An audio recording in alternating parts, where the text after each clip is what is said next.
अनजान में शिवरात्रि व्रत करने से एक भील पर भगवान शंकर की अद्भुत कृपा।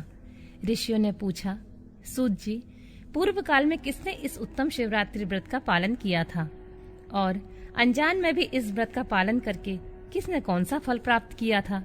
सूत जी ने कहा, ऋषियों, तुम सब लोग सुनो। मैं इस विषय में एक निषाद का प्राचीन इतिहास सुनाता हूँ जो सब पापों का नाश करने वाला है। पहले की बात है, किसी वन में एक भील रहता था जिसका नाम था गुरुदूह। उसका कुटुंब बड़ा था तथा वह बड़ा बलवान और क्रूर स्वभाव होने के कारण क्रूरतापूर्वक कर्म में तत्पर रहता था। वह प्रतिदिन वन में जाकर मृगों को मारता और वहीं रहकर नाना प्रकार की चोरियां करता था। उसने बचपन से ही कभी कोई ऐसा शुभ कर्म नहीं किया था। इस प्रकार वन में रहते हुए उस दुरात्मा भील का बहुत समय बीत गया। तदनंतर एक दिन बड़ी सुंदर एवं शुभ कारक शिवरात्रि आई, किंतु वह दुरात्मा घने जंगल में निवास करने वाला था, इसलिए उस व्रत को नहीं जानता था। उसी दिन उस भील के माता पिता और पत्नी ने भूख से पीड़ित होकर उससे याचना की, वनेचर, हमें खाने को दो। उनके इस प्रकार याचना करने पर वह तुरंत धनुष लेकर चल दिया और मृगों के शिकार के लिए सारे वन में घूमने लगा। देवयोग से उसे उस दिन कुछ भी नहीं मिला और सूर्य अस्त हो गया। इससे उसको बड़ा दुख हुआ और वह सोचने लगा, अब मैं क्या करूं, कहाँ जाऊं? आज तो कुछ भी नहीं मिला। घर में जो बच्चे हैं उनका तथा माता पिता का क्या होगा? मेरी जो पत्नी है उसकी भी क्या दशा होगी? अतः मुझे कुछ लेकर घर जाना ही चाहिए, अन्यथा नहीं। ऐसा सोचकर वह व्याध एक जलाशय के समीप पहुंचा और जहां पानी में उतरने का घाट था वहां जाकर खड़ा हो गया। वह मन ही मन विचार करता था कि यहाँ कोई ना कोई जीव पानी पीने के लिए अवश्य आएगा। उसी को मारकर कृतकृत हो उसे साथ लेकर प्रसन्नता पूर्वक घर को जाऊंगा। ऐसा निश्चय करके वह व्याघ्र एक बेल के पेड़ पर चढ़ गया और वही जल साथ लेकर बैठ गया। उसके मन में केवल यही चिंता थी कि कब कोई प्राणी आए और मैं उसे मारूं। इसी प्रतीक्षा में भूख प्यास से पीड़ित होकर वह बैठा रहा। उस रात के पहले पहर में एक प्यासी हिरणी आई जो चकित होकर जोर जोर से चौकड़ी भर रही थी। ब्राह्मणों, उस मृंगी को देखकर व्याघ्र को बड़ा हर्ष हुआ। उसने तुरंत ही उसके वध के लिए अपने धनुष पर एक बाण का संघान किया। ऐसे करते हुए उसके हाथ के धक्के से थोड़ा सा जल और बिल्व पत्र नीचे गिर पड़े। उस पेड़ के नीचे शिवलिंग था। उक्त जल और बिल्व पत्र से शिव की प्रथम पहर की पूजा तो संपन्न हो गई। उस पूजा के महात्म से उस व्याघ्र का बहुत सा पातक तत्काल नष्ट हो गया। वहां होने वाली खड़खड़ाहट की आवाज को सुनकर हिरणी ने भय से ऊपर की ओर देखा। व्याघ्र को देखते ही वह व्याकुल हो गई और बोली, व्याघ्र, तुम क्या करना चाहते हो? मेरे सामने सच सच बताओ। हिरणी की बात सुनकर व्याघ्र ने कहा, आज मेरे कुटुंब के लोग भूखे हैं, अतः तुमको मारकर उनकी भूख मिटाऊंगा, उन्हें तृप्त करूंगा। व्याघ्र का वह दारुण वचन सुनकर तथा जिसे रोकना कठिन था, उस दुष्ट भील को बाण ताने देखकर मृगी सोचने लगी कि अब मैं क्या करूं, कहाँ जाऊं? अच्छा, कोई उपाय रचती हूँ।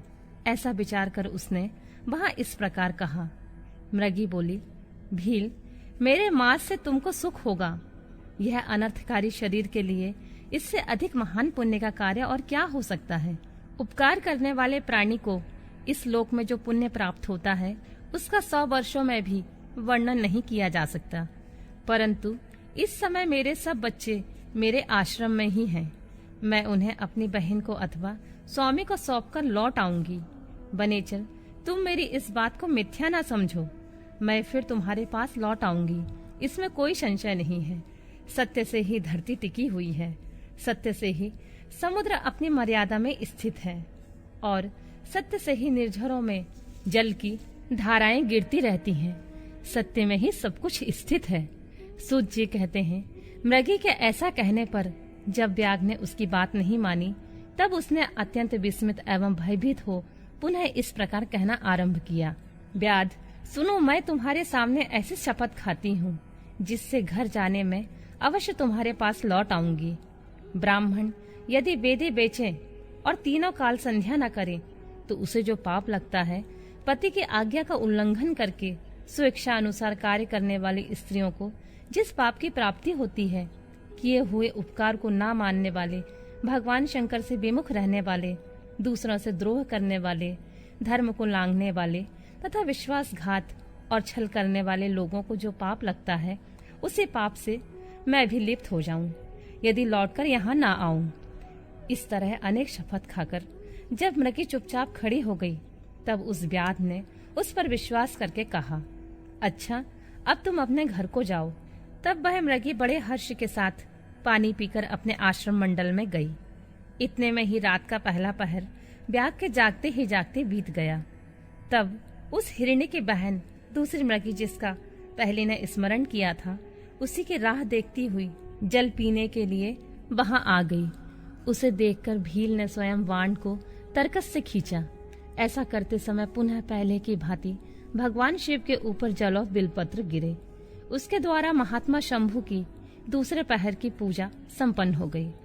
यद्यपि वह प्रसंगवश ही हुई थी, तो भी व्याग के लिए सुखदायिनी हो गई। मृगी ने उसे बाण खींचते हुए देख पूछा, वनेचर, यह क्या करते हो? व्याग ने पूर्ववत उत्तर दिया, मैं अपने भूखे कुटुंब को तृप्त करने के लिए तुझे मारूंगा। यह सुनकर वह मृगी बोली, व्याग, मेरी बात सुनो, मैं धन्य हूँ, मेरा देह धारण सफल हो गया, क्योंकि इस अनित्य शरीर के द्वारा उपकार होगा, परंतु मेरे छोटे छोटे बच्चे जो घर में हैं, अतः मैं एक बार जाकर उन्हें अपने स्वामी को सौंप दूं, फिर तुम्हारे पास लौट आऊंगी। व्याग बोला, तुम्हारी बात पर मुझे विश्वास नहीं है, मैं तुझे मारूंगा, इसमें संशय नहीं है। यह सुनकर वह हिरणी भगवान विष्णु की शपथ खाती हुई बोली, व्याध, मैं जो कुछ कहती हूँ उसे सुनो। यदि मैं लौटकर ना आऊं और अपना सारा पुण्य हार जाऊं, क्योंकि जो वचन देकर उसे पलट जाता है वह अपने पुण्य को हार जाता है।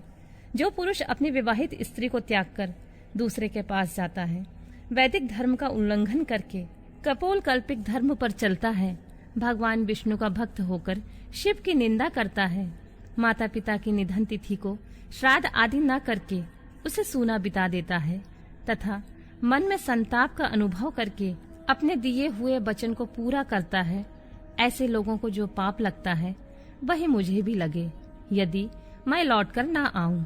सूत जी कहते हैं, उसके ऐसा कहने पर व्याध ने उस मृगी से कहा, जाओ।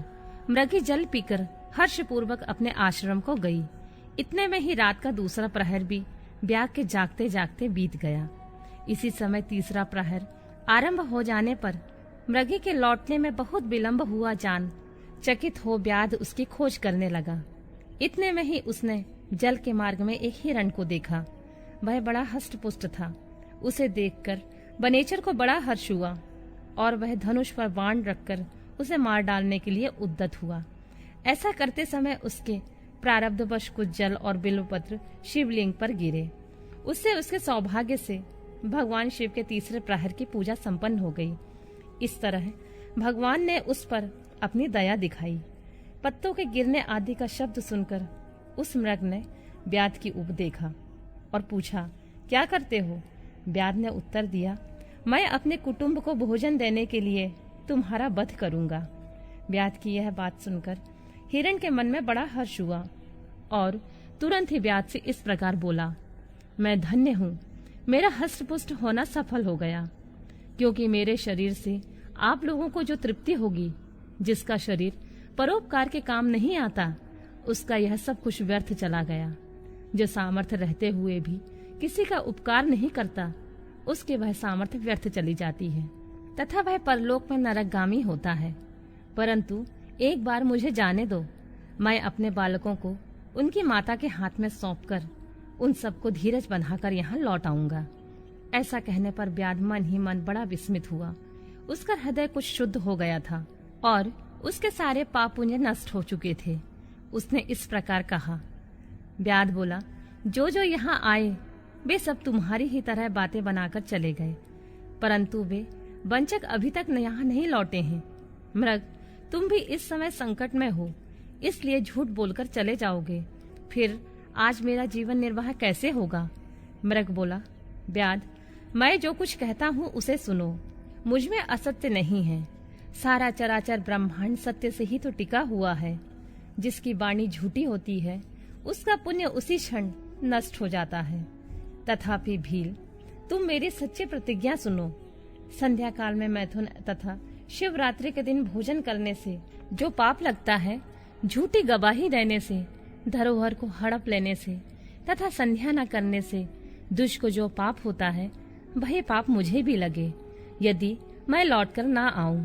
जिसके मुख से कभी शिव का नाम नहीं निकलता, जो सामर्थ्य रहते हुए भी दूसरों का उपकार नहीं करता, पर्व के दिन श्रीफल तोड़ता, अवक्ष भक्षण करता तथा शिव की पूजा किए बिना और भस्म लगाए बिना भोजन कर लेता है, इन सब का पातक मुझे लगे यदि मैं लौटकर ना आऊं। सूत जी कहते हैं, उसकी बात सुनकर ब्याध ने कहा, जाओ शीघ्र लौटना। ब्याग के ऐसा कहने पर मृग पानी पीकर चला गया। वे सब अपने आश्रम पर मिले। तीनों ही प्रतिज्ञाबद्ध हो चुके थे। आपस में एक दूसरे के वृतांत को भली भांति सुनकर सत्य के पाश से बंधे हुए उन सब ने यही निश्चय किया कि यहाँ अवश्य जाना चाहिए। इस निश्चय के बाद वहां बालकों को आश्वासन देकर वे सब के सब जाने के लिए उत्सुक हो गए। उस समय जेठी मृगी ने वहां अपने स्वामी से कहा, स्वामिन, आपके बिना यहाँ बालक कैसे रहेंगे? प्रभु, मैंने ही वहां पहले जाकर प्रतिज्ञा की है, इसलिए केवल मुझे ही जाना चाहिए। आप दोनों यहीं रहें। उसकी यह बात सुनकर छोटी मृगी बोली, बहन, मैं तुम्हारी सेविका हूँ, इसलिए आज मैं ही ब्यात के पास जाती हूँ, तुम यहीं रहो। यह बात सुनकर मृग बोला, मैं ही वहां जाता हूँ, तुम दोनों यहाँ रहो, क्योंकि शिशुओं की रक्षा माता से ही होती है। स्वामी की यह बात सुनकर उन दोनों मृगियों ने धर्म की दृष्टि से उसे स्वीकार नहीं किया। वे दोनों अपने पति से प्रेम पूर्वक बोली, प्रभु, पति के बिना यह जीवन धिक्कार है। तब उन्होंने सब अपने बच्चों को सांत्वना देकर उन्हें पड़ोसियों के हाथ में सौंप दिया और स्वयं शीघ्र ही उस स्थान को प्रस्थान किया जहां वह व्याध शिरोमणि उनकी प्रतीक्षा में बैठा था। उन्हें जाते देख उनके वे सब बच्चे भी पीछे पीछे चले आए। उन्होंने यह निश्चय कर लिया था कि इनके माता पिता की जो गति होगी वह हमारी भी होगी। उन सबको एक साथ आया देखकर व्याध को बड़ा हर्ष हुआ। उसने धनुष पर बाण रखा। उस समय पुनः जल और बिल्व पत्र शिव के ऊपर गिरे। उससे शिव के चौथे प्रहर की शुभ पूजा संपन्न हो गई। उस समय व्याध का सारा पाप तत्काल भस्म हो गया।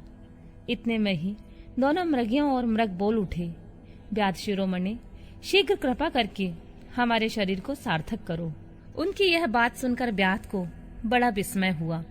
शिव पूजा के प्रभाव से उसको दुर्लभ ज्ञान प्राप्त हो गया। उसने सोचा, ये मृग ज्ञानहीन पशु होने पर भी धन्य हैं, सर्वथा आदरणीय हैं, क्योंकि अपने शरीर से ही परोपकार में लगे हुए हैं। मैंने इस समय मनुष्य जन्म पाकर भी किस पुरुषार्थ का साधन किया है? दूसरे के शरीर को पीड़ा देकर अपने शरीर को पोसा है। प्रतिदिन अनेक प्रकार के पाप करके अपने कुटुंब का पालन किया है। हाय, ऐसे पाप करके मेरी क्या गति होगी, अथवा मैं किस गति को प्राप्त होऊंगा? मैंने जन्म से लेकर अब तक जो पातक किया है उसका इस समय मुझे स्मरण हो रहा है। मेरे जीवन को धिक्कार है, धिक्कार है।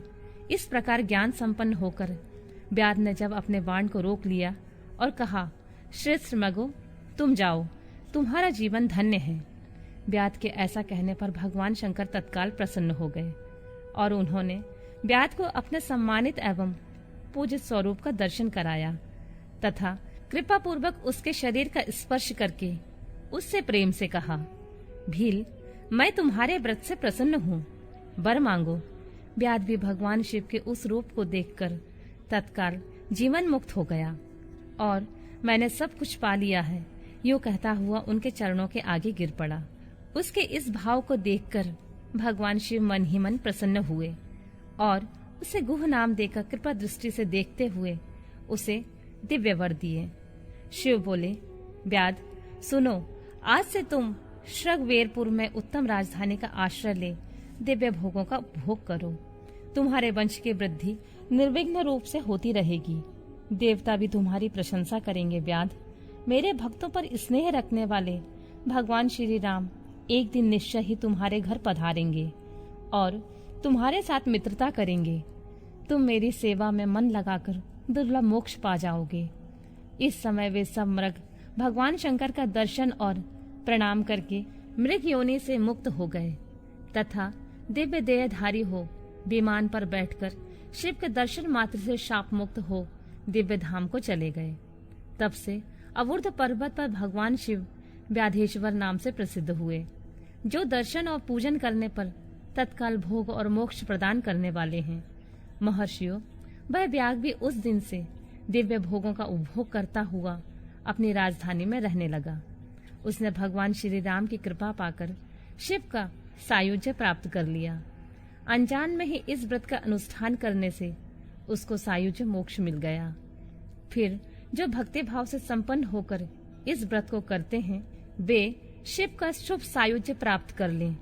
इसके लिए तो क्या कहना, संपूर्ण शास्त्रों तथा अनेक प्रकार के धर्मों के विषय में भली भांति विचार करके इस शिवरात्रि व्रत को सबसे उत्तम बताया गया है।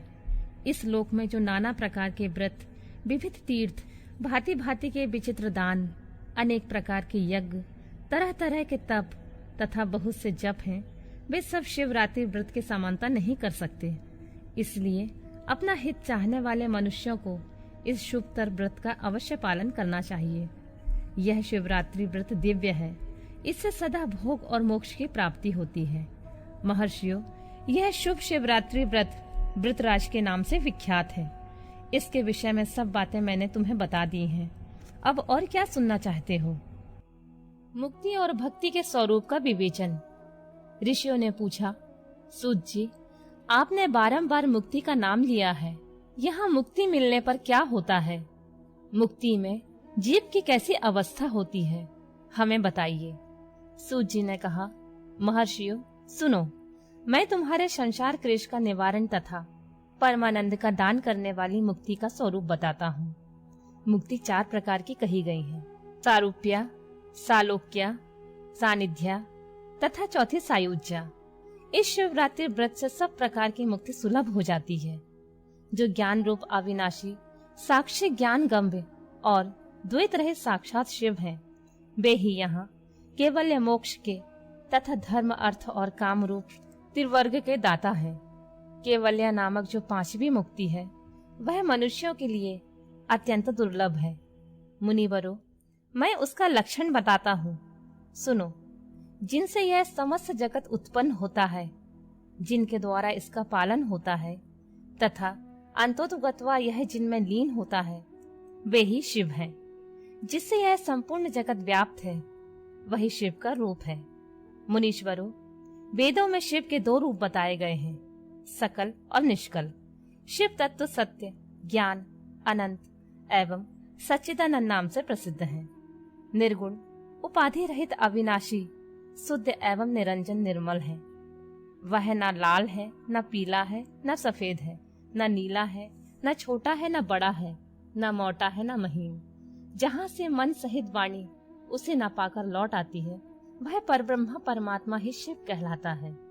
जैसे आकाश सर्वत्र व्यापक है, उसी प्रकार यह शिव तत्व भी सर्वव्यापी है। यह माया से परे, संपूर्ण द्वंद्वों से रहित तथा मत्सरत सा शुद्ध परमात्मा है। यह शिव ज्ञान का उदय होने से निश्चय ही उसकी प्राप्ति होती है, अथवा दूजो सूक्ष्म बुद्धि के द्वारा शिव का ही भजन ध्यान करने से सत्पुरुषों को शिव पद की प्राप्ति होती है। संसार में ज्ञान प्राप्ति अत्यंत कठिन है, परंतु भगवान का भजन अत्यंत सुकर माना गया है। इसलिए संत शिरोमणि पुरुष मुक्ति के लिए भी शिव का भजन करते हैं। ज्ञान स्वरूप मोक्षदाता परमात्मा शिव भजन के अधीन है। भक्ति से बहुत से पुरुष सिद्धि लाभ करके प्रसन्नता पूर्वक परम मोक्ष पा गए हैं। भगवान शंभु की शक्ति ज्ञान की जननी मानी गई है, जो सदा भोग और मोक्ष देने वाली होती है। वह साधु महापुरुषों की कृपा प्रसाद से सुलभ होती है। उत्तम प्रेम का अंकुर ही उसका लक्षण है। दूजो, वह भक्ति भी सगुण और निर्गुण के भेद से 2 प्रकार की जाननी चाहिए। फिर वैधि और स्वाभाविकी, ये 2 प्रकार के भेद होते हैं। इनमें वैधि की अपेक्षा स्वाभाविकी श्रेष्ठ मानी गई है। इनके सिवा नैष्टिकी और अनैष्टिकी के भेद से भक्ति 2 प्रकार की बताई गई है। नैष्टिकी भक्ति 6 प्रकार की जाननी चाहिए और अनैष्टिकी 1 प्रकार की। फिर विहिता और अविहिता के भेद से विद्वानों ने उसके अनेक प्रकार माने हैं। उनके बहुत से भेद होने के कारण यहाँ विस्तृत वर्णन नहीं किया जा रहा है। उन दोनों प्रकार की भक्तियों के श्रवण आदि भेद से 9 अंग जानने चाहिए। भगवान की कृपा के बिना इन भक्तियों का संपादन होना कठिन है और उनकी कृपा से सुगमता पूर्वक इसका साधन होता है। दूजो, भक्ति और ज्ञान को शंभु ने एक दूसरे से भिन्न नहीं बताया है, इसलिए उनमें भेद नहीं करना चाहिए। ज्ञान और भक्ति दोनों के ही साधक को सदा सुख मिलता है। ब्राह्मणों, जो भक्ति का विरोधी होता है उसे ज्ञान की प्राप्ति नहीं होती। भगवान शिव की भक्ति करने वाले को ही शीघ्रता पूर्वक ज्ञान प्राप्त होता है। अतः मुनीश्वरों, महेश्वर की भक्ति का साधन करना आवश्यक है। उसी से सबकी सिद्धि होती है, इसमें कोई संशय नहीं है। महर्षियों, तुमने जो कुछ पूछा था उसी का मैंने वर्णन किया है। इस प्रसंग को सुनकर मनुष्य सब पापों से निसंदेह मुक्त हो जाता है।